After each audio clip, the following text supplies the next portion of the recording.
The acceptance letter slipped from my sister's trembling fingers, fluttering to the marble floor of our family's penthouse like a dying butterfly.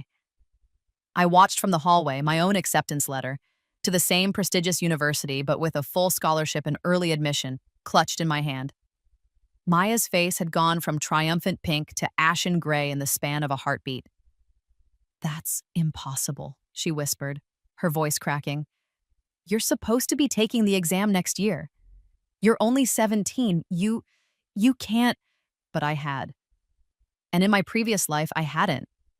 In my first life, I'd been 18, studying for my entrance exams with Maya's borrowed notes because she'd accidentally spilled coffee on all my textbooks 3 weeks before the test. I'd failed spectacularly, scoring just below the cutoff, while Maya, using my original notes, the ones I'd painstakingly compiled over years, had soared into the top percentile. She'd gone to Oxford. I'd gone to community college, then nowhere at all when Mother decided my education was a waste of family resources. In my first life, I'd died at 23, broken homeless, from pneumonia in a shelter. My family had attended my funeral in Chanel and Armani, dabbing at dry eyes with monogrammed handkerchiefs. Now, standing in the same hallway where Maya had once accidentally pushed me down the stairs when I was 12, I smiled. The smile felt foreign on my face, like putting on old clothes that no longer fit. But it felt good. It felt like justice. "How did you get my textbooks back?" Maya hissed. And there it was, the admission I needed. She'd taken them, of course, destroyed them, just like last time. Except this time, I'd been ready. Let me take you back 6 months, to the morning I woke up in my 16-year-old body gasping and clawing at my chest, certain I was still dying in that freezing shelter with its broken heating and my broken dreams. My childhood bedroom materialized around me, the pale pink walls I'd always hated, chosen by Mother because girls should like pink. The bookshelf crammed with textbooks and novels, the desk by the window where I'd spent countless hours studying, trying to be good enough, smart enough, worthy enough of my family's love. It had all been so familiar and so impossible. I'd touched my face, smooth, young, unpunished by years of malnutrition and stress. I'd run to the mirror and stared at my 17-year-old self, the self that hadn't yet failed the entrance exam, hadn't yet been disowned, hadn't yet learned that family could be the cruelest word in any language. The memories of my death, my life, came flooding back in waves that made me physically sick. I'd spent that entire first day locked in my bathroom, vomiting and crying and trying to understand what impossible thing had happened to me. Time travel, rebirth, magic. None of the words fit, but the reality was undeniable. I was back, and I had a chance to change. Everything. But first, I had to understand why everything had gone so wrong the first time. Mother had always favored Maya. That was a fact as immutable as gravity in our household. Maya was older by 2 years, blonde where I was dark-haired, outgoing where I was bookish, everything Mother had wanted in a daughter. I was the accident, the unexpected second pregnancy that had ruined Mother's figure and complicated the family dynamic. Father had never contradicted her. He was too busy with his pharmaceutical company, too absorbed in board meetings and merger negotiations to notice that one of his daughters was slowly being erased from the family portrait. When he looked at me at all, it was with a vague confusion, as if he couldn't quite remember who I was or why I was sitting at his dinner table. Maya had learned early that hurting me earned Mother's approval. Small cruelties at first, hiding my homework, telling other children I had lice, accidentally breaking my things. But as we grew older, the cruelties had grown too. She'd sabotaged my first job interview by calling the company and pretending to be me, canceling the appointment and leaving a rude message. She'd stolen my diary and shared it at school, turning my private thoughts into public humiliation. She'd convinced our parents that I was lying when I told them I'd been accepted into the advanced placement program, showing them forged emails that made it look like I'd been rejected. And through it all, Mother had praised her. "Maya is so mature, so sophisticated. Why can't you be more like your sister?" In my first life, I'd kept trying, kept studying, kept achieving, kept hoping that eventually they'd see me, that my grades would speak louder than Maya's lies, that my accomplishments would matter. They hadn't. Because 3 weeks before my entrance exam, Maya had destroyed every textbook I owned, and Mother had refused to buy me new ones. "You should have taken better care of your things," she'd said, not even looking up from her phone. "This is a learning opportunity about responsibility." I'd borrowed Maya's notes, her textbooks, her study materials, and she'd given them to me. Oh, she'd been so generous, so kind, making sure Mother saw her sharing with her poor, careless little sister. What I hadn't known, what I'd only realized too late, was that she'd given me the wrong materials. Notes from the wrong syllabus, outdated textbooks, study guides for a completely different exam. I'd memorized hundreds of pages of useless information while she'd studied from my original correct materials, the ones she'd hidden in her closet. I'd failed. She'd triumphed. And my life had effectively ended at 18, though my body had taken 5 more years to catch up. Now, lying in my childhood bed with my second chance life stretching before me, I'd understood something fundamental. I couldn't just prevent the same disaster. I had to win completely. I had to take everything she'd stolen and everything she'd planned to steal, and I had to do it in a way that would leave no doubt about who was the smarter sister. The entrance exam was 18 months away in this timeline. But I remembered something that Maya didn't. There was an early admission program for exceptional students. Take the exam a year early, score in the top 1%, and you'd get automatic admission plus a full scholarship. In my first life, Maya had tried for it and failed, so she'd never mentioned it to anyone. She'd taken the regular exam a year later and succeeded with my stolen notes. But I could succeed. I had 5 years of additional life experience. Granted, most of it had been horrible, but I'd learned things. I'd matured. I'd studied independently at the library during my homeless months, desperate to understand where I'd gone wrong. I knew the exam inside and out now, and I had 18 months to prepare. Or so I'd thought. 3 days after my rebirth, I'd come home from school to find my room ransacked. My textbooks, all of them, were gone. My notes, my study guides, even my old exam practice books from previous years. Everything. I'd found Maya in her room, door locked, music playing. When I'd knocked, she'd opened it with a smile that didn't reach her eyes. "Did you need something?" "My textbooks. Someone took them from my room." "That's terrible. Have you asked Mother? Maybe she donated them. You know how she's always trying to clear out clutter." But I'd seen it in her eyes, the satisfaction, the cruelty. She'd taken them already. 18 months ahead of schedule, she was already sabotaging me. In my first life, this would have destroyed me. I would have begged Mother for money for new books, been refused, despaired. But I wasn't the same girl anymore. I was a 23-year-old woman in a 16-year-old body, and I'd learned the most important lesson life could teach: trust no one in this house.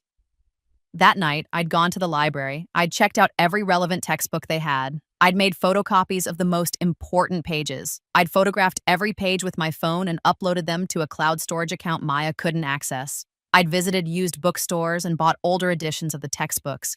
Cheaper, but the core material was the same. And then I'd done something else. Something Maya would never expect from her meek, people-pleasing little sister. I'd installed a keylogger on the family computer, a hidden camera in the study, a recording app on my phone that I carried everywhere.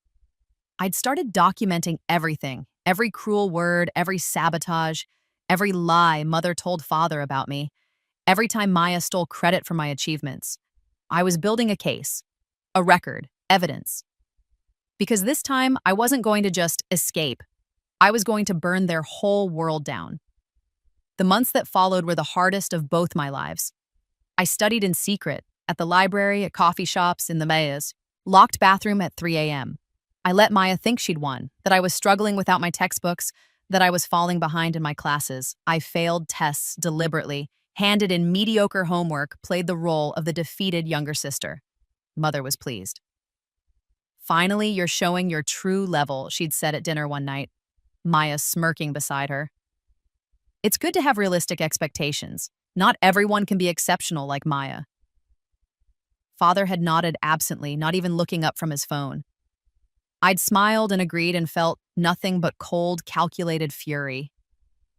Meanwhile, I was learning everything, not just the exam material, but the patterns of my family's cruelty. I'd discovered that Mother had been embezzling from my trust fund, the one grandmother had set up before she died, meant to pay for my education. She'd been transferring money to Maya's accounts for years, thousands of dollars that should have been mine. In my first life, I'd never known the trust fund existed. I died thinking grandmother had forgotten me too. I'd discovered that Father knew about the favoritism and simply didn't care. He'd told his secretary once, in a conversation I'd recorded, that having two daughters was redundant, and he'd always considered me the spare. I'd discovered that Maya had been planning even more sabotage than just stealing my textbooks. She had a whole timeline written in her diary, which I'd photographed while she was at yoga. Ruin my exam preparation, steal my notes, convince Mother to cut off my allowance, make sure I failed so spectacularly that I'd have no choice but to give up on university and maybe get a nice retail job somewhere. Every discovery had been a knife in my heart. Every piece of evidence had hardened my resolve. And through it all, I studied. God, how I'd studied. Every free moment, every spare minute, I was memorizing formulas, practicing essays, drilling vocabulary. I took practice exams until I could score perfectly in my sleep. I read every recommended text, watched every lecture video, understood every concept from every angle. 6 months into my preparation, I'd registered for the early admission exam using a school computer so the confirmation emails wouldn't go to our house. I'd forged Mother's signature on the permission forms. She'd never notice or care. I'd paid the registration fee from the small stash of cash I'd been hiding, money earned from tutoring younger students in secret. Maya had no idea. Mother had no idea. I'd become a ghost in my own house, invisible and overlooked, which was exactly what I needed to be. The exam itself had been almost anticlimactic. After months of preparation, after years of living with the knowledge of my previous failure, I'd walked through that test like I'd written it myself. The questions were old friends. The essays were conversations I'd been having in my head for half a year. I'd finished with 40 minutes to spare and spent them checking every slide, answer twice, then 3 times, making absolutely certain. When I'd walked out of the exam center, I'd felt lighter than I had since waking up in my second life. Whatever happened next, I'd done everything I could. I'd prepared perfectly, I'd executed flawlessly. Now I just had to wait. The results came 3 months later, on the same day Maya received her regular exam admission confirmation. I'd been checking my email obsessively, and when I saw the message from Oxford University, my heart had stopped. "Congratulations," it began, and I'd had to read it 5 times before I believed it. Top 1%, full scholarship, early admission, conditional offer pending A-level results, which I'd also smashed. I'd done it. Against every odd, against every sabotage, against the weight of my family's expectations and my own previous life's failure, I'd done it. But I couldn't celebrate. Not yet. Because Maya would be getting her acceptance letter today too, and the real performance was about to begin. I'd printed my acceptance letter and waited. I'd heard Maya squeal from the study where she'd been checking her email, heard Mother's congratulations, heard Father's rare praise. The golden child had succeeded again. The family was so proud. I'd waited until they were all in the living room, champagne already opened, before I'd walked in with my letter. "I got something in the mail today too," I'd said quietly. Maya had barely glanced at me. "That's nice. What, a flyer for community college?" Mother had laughed. Father had smiled at his phone. I'd handed the letter to Father. "Actually, it's from Oxford. Early admission program." The silence had been delicious. Father had actually looked up from his phone. Mother had frozen with her champagne glass halfway to her lips, and Maya had gone white as paper. "That's impossible," she'd whispered. "You can't. You're only 17. You haven't even taken the exam yet." "I took it 3 months ago. I scored in the 99th percentile." I'd turned to Mother, letting myself smile for the first time. "Full scholarship. All expenses paid. I start next fall, a year before the regular intake." "But your textbooks," Maya had started, then stopped, realizing what she'd almost admitted. "The ones you destroyed?" I'd asked sweetly. "I bought new ones. Well, used ones. Studied at the library mostly. It's amazing what you can accomplish when you're motivated. Mother had been staring at the letter like it was a snake. This must be a mistake. You've been failing your classes. Your teachers all say, I've been failing the classes that don't matter for the entrance exam. I'd interrupted. Strategic resource allocation? Why waste effort on busy work when I could focus on what actually counts? That was when the real chaos began. Father had demanded to see the letter, then called the university to verify it was real.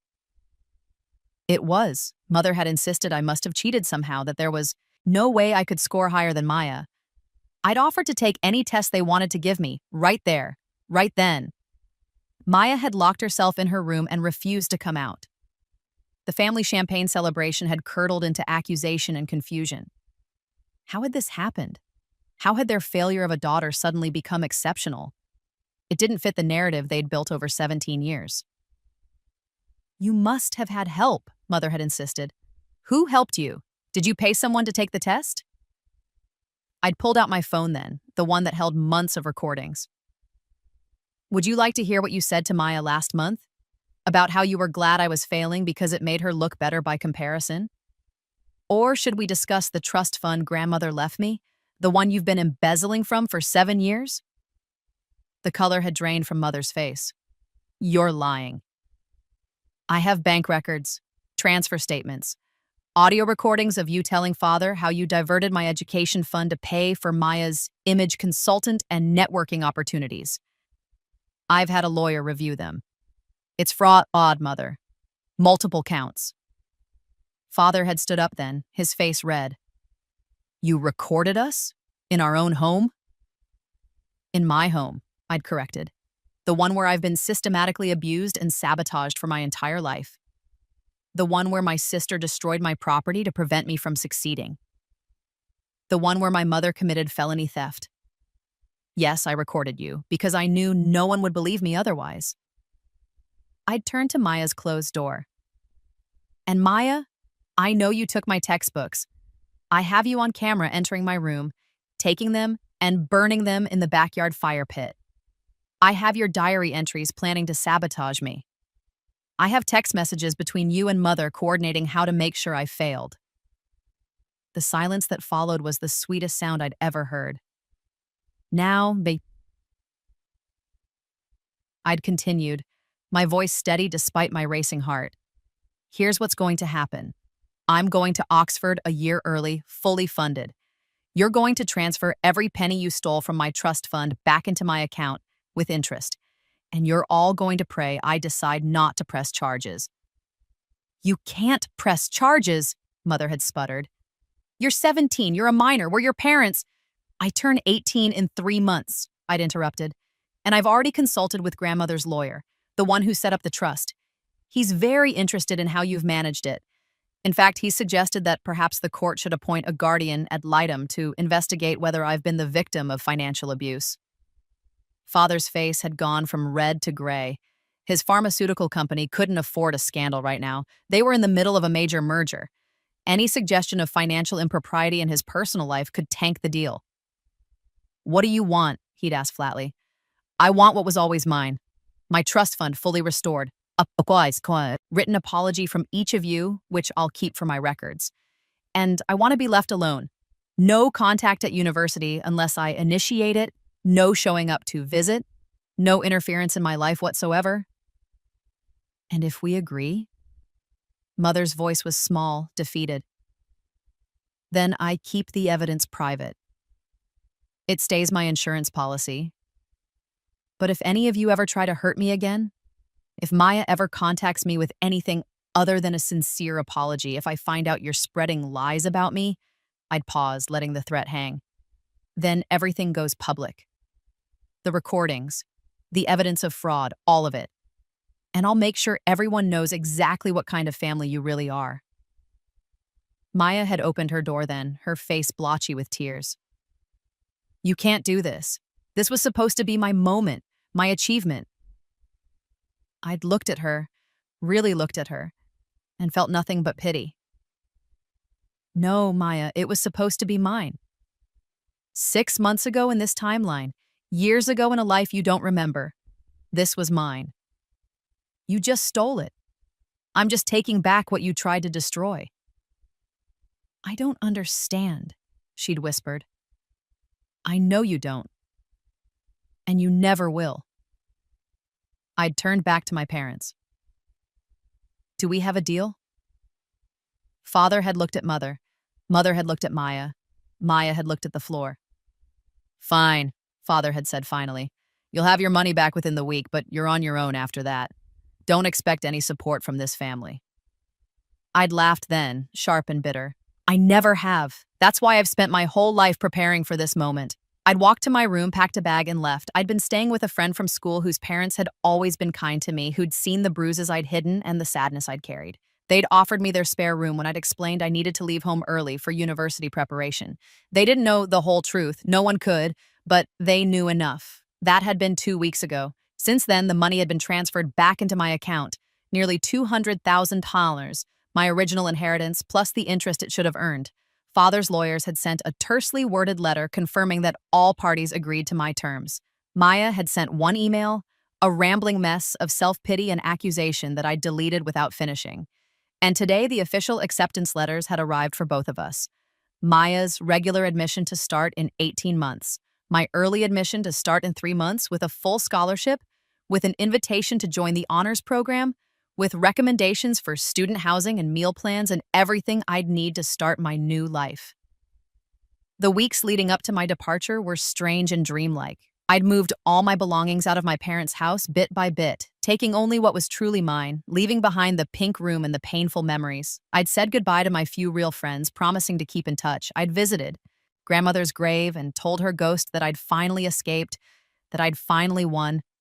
I'd also done something else, something that felt both petty and necessary. I'd sold all my old textbooks. The ones Maya had destroyed had been top-of-the-line current edition, expensive study materials. The ones I'd replaced them with were used, outdated, barely functional. But I'd kept them anyway, and as my departure date approached, I'd listed every single one online. Well-used study materials, the listing had read. Got me into Oxford early admission with top scores. Obviously lucky. $5 per book or £50 for the lot. They'd sold within a day. Some eager student had bought the whole collection, probably thinking they were getting a bargain on proven study materials. I'd taken the 50 Foslers and donated it to a homeless shelter, the same one where I'd died in my previous life. It was a small gesture, meaningless in the grand scheme, but it felt like closing a circle. The textbooks Maya had tried to destroy had been replaced, used, and passed on. Her sabotage had failed completely. I'd won without them, better than I would have with them, because I'd been forced to truly learn the material rather than just memorizing from books. When I'd posted about the sale on my private social media, visible only to a few close friends, Maya had somehow seen it. She'd called me from Mother's phone, screaming, "You sold your textbooks? Those were supposed to be destroyed. You were supposed to fail." "Maya," I'd said calmly, they were my textbooks. I passed my exam. I don't need them anymore. Why do you care? Because you... She'd sputtered into incoherence. "This isn't fair." "No," I'd agreed, and it isn't. It wasn't fair when you destroyed my property. It wasn't fair when Mother stole my inheritance. It wasn't fair when I died at 23 because no one in my family ever loved me. But that's not this life, is it? This life I won. What are you talking about? You died at 23? You're 17. Goodbye, Maya. I'd hung up. She'd tried calling back 17 times. I'd blocked the number. My last week at home, at my friend's house, which had become more of a home than my parents' mansion ever was, I'd spent tying up loose ends. I'd written a long letter to my friend's parents, thanking them for their kindness and promising to pay them back someday when I was established. They'd refused to accept any money, saying I was like a daughter to them. A daughter. The word had made me cry. I'd also received an unexpected visitor, Father's secretary, a kind woman named Helen, who'd always slipped me sad smiles when I came to the office as a child. She'd knocked on the door one evening with an envelope. "Your father doesn't know I'm here," she'd said quietly, "but I thought you should have this." Inside the envelope was a check for £50,000 and a letter. The letter was from grandmother, my real grandmother, not the cold woman mother. Claimed had never loved me. It was dated 2 weeks before she'd died, addressed to me, giving instructions that I was to receive this additional sum when I turned 18 or enrolled in university, whichever came first. Your father's lawyer never told him about this clause, Helen had explained. They were supposed to, but I think they forgot. I only found it because I was organizing old files. It's completely separate from your trust fund. It's yours, no strings attached. I'd stared at the check, at grandmother's shaky signature on the letter. She'd known. Somehow, she'd known I'd need this, that my family would fail me, that I'd need resources to escape. Why are you giving this to me? I'd asked Helen. You could lose your job. Because I've watched your father ignore you for 17 years, she'd said simply. And I've watched your mother abuse you, and I'm done being complicit in it. Consider this my resignation. She'd quit the next day. Last I heard, she'd started working for a charity that helped at-risk youth. I'd sent her a thank you card with a donation. The money from grandmother, combined with my restored trust fund, meant I was truly free. I could pay for anything Oxford didn't cover. I could live independently. I could never need to ask my parents for anything ever again. It felt like winning the lottery and escaping prison at the same time. My last night before leaving for Oxford, I'd had a dream, not a nightmare for once, but a dream of my previous life. Or perhaps a memory. I was back in the shelter, back in that cold room with its broken heating and thin blankets. But this time, I wasn't alone. Grandmother was there, sitting beside my cot, her hand warm on my forehead. You get another chance, she'd said in my dream. Use it wisely. I'm trying, Dream Me had whispered. But I'm so angry, grandmother. So angry at all of them. Anger is a tool, she'd said. Use it to fuel your success, not to poison your happiness. You've won, darling. You've already won. Now you just have to live. I'd woken up crying, but they were clean tears, healing tears. That morning, I'd packed my last bags, said my final goodbyes, and taken a train to Oxford. I hadn't looked back. The first semester at Oxford was everything I dreamed of in my previous life and more. I'd thrown myself into my studies with a fervor that surprised even me. I'd joined clubs, made friends, discovered that there were people in the world who valued intelligence and kindness over family name and social status. I'd also discovered that I was good at this, not just the academics, though I excelled at those, but at life, at building a chosen family, at being happy. The nightmares of my previous death faded slowly but surely. The anger I'd carried for so long began to transform into something else. Determination, confidence, peace. I'd changed my phone number and email. I'd made my social media private. I'd cut off every avenue my family could use to reach me. For the first few months, they'd tried. Father had sent letters to the university. Mother had shown up once at my dormitory, causing a scene until security escorted her away. Maya had created fake accounts to try to message me. I'd documented every attempt, added it to my evidence file, and sent a cease and desist letter through my lawyer. After that, they'd stopped. The silence was glorious. I'd focused on my studies, on my new life, on becoming the person I was meant to be. I'd made friends who didn't know about my family, who liked me for me. I'd dated casually, nothing serious, just learning how to trust again. I'd joined the debate team and discovered I had a talent for arguing complex points. Years of defending myself against family accusations had apparently been good training. By the end of my first year, I'd earned top marks in every class. I'd been invited to join an accelerated program that would let me complete my degree in 2 years instead of 3. I'd received a research position with one of the most prestigious professors in my field. I'd won. Completely, totally, absolutely won. The summer after my first year, I'd stayed in Oxford rather than returning to London. I'd gotten a job as a research assistant, moved into a small flat with 2 other students, and spent my days working and my evenings exploring the city. It was during this summer that I'd received an unexpected letter. Not email, an actual letter with a wax seal delivered by courier. Inside was a legal document and a note. The document was a death certificate. Mother had died of a heart attack 2 weeks ago. The note was from Father's lawyer informing me that I was not mentioned in the will, that I had no claim to the estate, and that my presence was not required or desired at the funeral. I'd read it twice, waiting for some feeling to emerge. Grief, sadness, relief. But I'd felt nothing. The woman who'd given birth to me had died, and I felt nothing at all. I'd thrown the letter away and gone back to work. 3 days later, another letter arrived. This one was from Maya. "Mother died because of you," it read. "The stress of your betrayal, your lies, your cruelty, it killed her. I hope you're happy. You destroyed our family. Father won't speak to me anymore. He blames me for not stopping you. I've had to defer my Oxford admission because we can't afford it anymore. Something about the company merger failing because of you and your threats. I have nothing now. Are you satisfied?" I'd read this letter more carefully. Then I'd written a response, the only one I'd ever sent to anyone in my family. "Maya," I'd written. "Mother died because she had undiagnosed heart disease and refused to see doctors because she thought it was beneath her. I know this because I had access to her medical records as part of my evidence file, records that show she'd been warned about her condition for 5 years and ignored it. I didn't cause her death. Her own arrogance did. The company merger failed because Father was engaging in questionable practices that came to light during due diligence, nothing to do with me.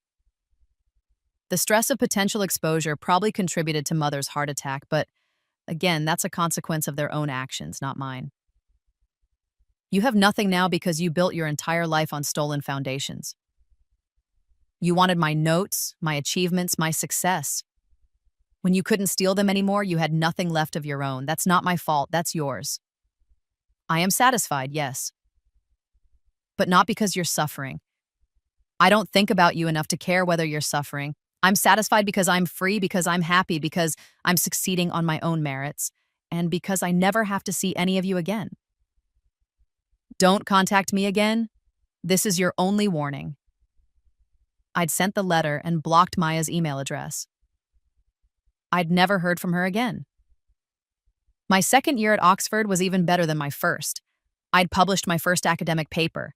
I'd been invited to speak at a conference. I'd started dating someone seriously, a fellow student who made me laugh and didn't pry into my past. I'd also started therapy, working through the trauma of my first life and the abuse of this one. My therapist had been fascinated by my claim that I'd lived before, but she'd helped me reframe it as a powerful form of dissociation that had ultimately saved my life. "Whether it was a past life or your mind's way of processing trauma," she'd said, "you used it to survive and eventually thrive. That's remarkable." I'd let her believe what she wanted. The truth, that I'd actually died and been reborn, was too strange to share. It was enough that I was healing. By the time I graduated, early and with highest honors, I'd transformed completely. I was no longer the scared, abused girl who'd woken up in her teenage bedroom with memories of death. I was a confident young woman with a promising career, supportive friends, and a future entirely of my own making. I'd attended graduation alone, which felt appropriate. My chosen family, my former host parents, my Oxford friends, my boyfriend, had thrown me a celebration dinner instead. It was small, intimate, and full of people who actually cared about me. No one wore Chanel or Armani. No one dabbed at dry eyes with monogrammed handkerchiefs. Everyone was genuinely happy for my success. It was perfect. 5 years after my rebirth, I was working as a research consultant for a major pharmaceutical company, ironically, one of Father's competitors. I was well paid, respected, and absolutely loving my work. I'd published several papers. I'd bought a small house in Oxford. I'd gotten engaged to my boyfriend, now fiancé, who knew about my family history and loved me anyway. I'd built a life that was entirely mine, untouched by the people who'd tried to destroy me. One afternoon, I'd received an unexpected phone call from an unknown number. I'd almost ignored it, but something made me answer. "Hello? Is this you?" Maya's voice, older and rougher, had come through the line. I'd frozen. "How did you get this number?" "I'm calling from a hospital." Her voice cracked. "Father is dying. He has to see you, please." I'd thought about hanging up. I'd thought about blocking the number, but curiosity had won. Why? He wants to apologize. She'd started crying. Please, he's my father. He's your father. Don't you care at all? No, I'd said honestly. I don't. He stopped being my father when I was a child and he chose to ignore it. You stopped being my sister when you decided cruelty was more important than family. And now, 5 years later, when he's dying and convenient, he wants absolution? No. Please. Maya, I'm going to say this once, and then I'm going to hang up and never accept your calls again. I don't forgive you. I don't forgive him. I don't forgive Mother, even in death. You all had 17 years to love me, to see me, to treat me like family. You chose not to. You chose abuse. You chose cruelty. And now you want me to absolve you? No. Live with what you've done. Die with what you've done, but leave me out of it. You're a monster, she'd whispered. No, I'd said, I'm just someone who learned that family is what you make it, not what you're born into. Goodbye, Maya. I'd hung up, blocked the number, and gone back to work. Father died 3 days later. I didn't attend the funeral, I didn't send flowers, I did nothing, because to me he was already dead. Had been dead for 5 years, since the day I walked out of that house and never looked back. 10 years after my rebirth, I was 34 years old and sitting in my comfortable home office writing a research proposal that had the potential to revolutionize treatment protocols in my field. My husband, yes, we'd married in a small ceremony surrounded by chosen family, was making dinner downstairs. Our cat was sleeping on my desk. My life was quiet, peaceful, and exactly what I'd wanted. I'd never spoken to Maya or Father again after that phone call. I'd heard through professional circles that Father's company had eventually recovered but never regained its previous prominence. I'd heard that Maya had finally gone to university, a local one, not Oxford, and was working as a teacher now. I felt nothing about these updates. They were strangers to me. Sometimes late at night, I'd think about my previous life, the one where I'd failed, where I'd been destroyed, where I'd died alone and unloved. I'd think about how close I'd come to living that life again, how differently things could have gone if I'd been less prepared, less determined, less angry. But I'd been all of those things, and I'd won. I'd taken back my textbooks, metaphorically and literally. I'd reclaimed my education, my future, my life. I'd graduated early. I'd succeeded, beyond what even I had thought possible. And I'd done it all on my own terms, with my own effort, with no help from the family that should have supported me. The greatest revenge I'd learned wasn't destroying them, it was succeeding without them. It was being happy without them. It was building a life so full and rich that their absence was irrelevant.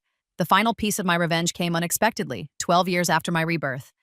I was giving a keynote speech at an international conference, presenting research that was being hailed as groundbreaking. The audience was full of colleagues, competitors, and industry leaders. In the front row, looking older and smaller than I remembered, sat Maya. I'd recognized her immediately, though she'd aged poorly. The confident, cruel girl who'd destroyed my textbooks was gone, replaced by a tired-looking woman in a cheap suit. I'd paused for just a moment, our eyes meeting. She'd looked at me with something I'd never seen in her before. Genuine respect, mixed with deep, profound regret. I'd smiled, not cruel, not victorious, just neutral, and continued my speech as if she weren't there. After the presentation, she'd tried to approach me at the reception. My assistant had intercepted her smoothly. Dr. Winters isn't taking personal meetings during the conference, he'd said politely. You can submit requests through her website. I'd watched from across the room as Maya's face crumpled, as she'd realized that even now, even after all these years, I had nothing to say to her. She wasn't important enough to acknowledge. She wasn't worth my time or attention. She'd left quietly. I'd gone back to discussing my research with colleagues who actually mattered. That night, I'd received an email from her. A long, rambling apology full of excuses and justifications and pleas for forgiveness. She'd written about how hard her life had been since Mother died, how Father had blamed her, how she'd struggled to find her place in the world, how she'd finally understood what she'd done to me. I'd read it once. Then I deleted it without responding. Because here's what I'd learned in 2 lifetimes of experience. Some people don't deserve forgiveness. Some wounds don't deserve healing. Some relationships don't deserve saving. And that was okay. More than okay. It was necessary. Maya had made her choices. She'd lived with the consequences. And I had made mine, building a life so successful and fulfilling that her existence was nothing more than a historical footnote.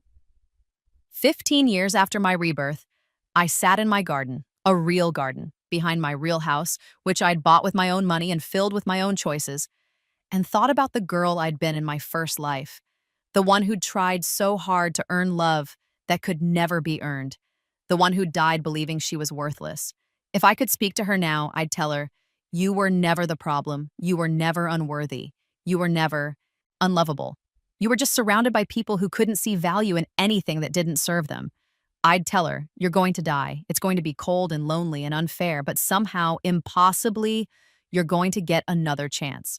And that chance is going to save you." I'd tell her, "When you wake up back in your childhood bedroom, don't despair, don't doubt, don't hesitate. Take everything they tried to destroy and rebuild it into something they can never touch.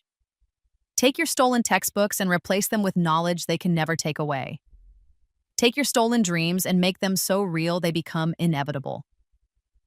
Most importantly, I'd tell her, "You're going to win. Completely, utterly, absolutely win, and it's going to feel better than you can possibly imagine." But I couldn't speak to her. She was gone, dissolved into the past, or perhaps into alternate timelines, or perhaps into nothing at all.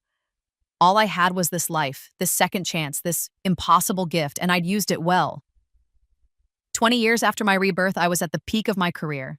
I'd published books, I'd won awards, I'd made discoveries that had changed lives.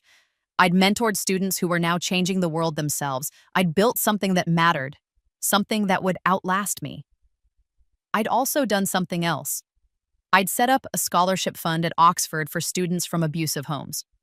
It was anonymous, I didn't need credit or recognition, but it was substantial. It paid for everything: tuition, housing, therapy, books, everything I'd needed and more. The scholarship was called the Second Chance Fund, and it had already helped dozens of students escape situations like mine. Students who'd been told they were worthless, who'd been sabotaged and abused, who'd needed just one break to prove their potential. Every time I read a thank you letter from a recipient, every time I saw one of them graduate and succeed and build lives of their own, I felt like my rebirth had purpose beyond just my own survival. I was paying it forward. I was making sure that other people got their second chances too, even if theirs came without the supernatural intervention mine had required. It felt good. Better than revenge, better than success. Better than anything except the quiet peace I'd found in my own life. Today, 23 years after my rebirth, making me 40 years old in this life, the same age I would have been if I'd survived in my first life, I received an unexpected package. Inside was a book, old, worn, covered in notes. My calculus textbook, the one from my original set, the one Maya had supposedly destroyed. There was a note with it, in shaky handwriting. "Found this in Mother's things when I was finally cleaning out her storage unit." She'd kept it all these years. I don't know why. Maybe as a trophy, maybe as evidence of your failure, from that timeline where you did fail. I'm sending it back because it was never hers to keep. I'm sorry for everything. I know you'll never forgive me, but I needed you to know that I finally understand what I took from you. Maya. I'd held the textbook for a long time, looking at my teenage handwriting in the margins, remembering the girl who'd studied from it in my first life, the girl who'd failed despite her best efforts. Then I'd smiled and put it on my shelf, not as a trophy or a reminder of pain, but as evidence of how far I'd come. Because in the end, that's what all of this had been about. Not revenge, not even justice, but transformation. I'd taken the worst thing that ever happened to me, my death, my failure, my family's cruelty, and I'd transformed it into fuel for the best thing that ever happened to me, my success, my freedom, my joy. Maya had tried to take my textbooks. She'd destroyed them, stolen them, used them against me. But I'd graduated early anyway. I'd sold them all, metaphorically and literally. I'd moved on to knowledge and achievements they could never touch. And now, holding that old textbook in my hands, I realized something. I didn't need it anymore. I'd never needed it. Because the real lesson had never been in the books. It was in me. It had always been in me, and no one could ever take that away. I put the textbook back in its box, sealed it up, and donated it to the university library as a historical artifact. Let it help someone else now. Let it be useful in a way it never was in my first life.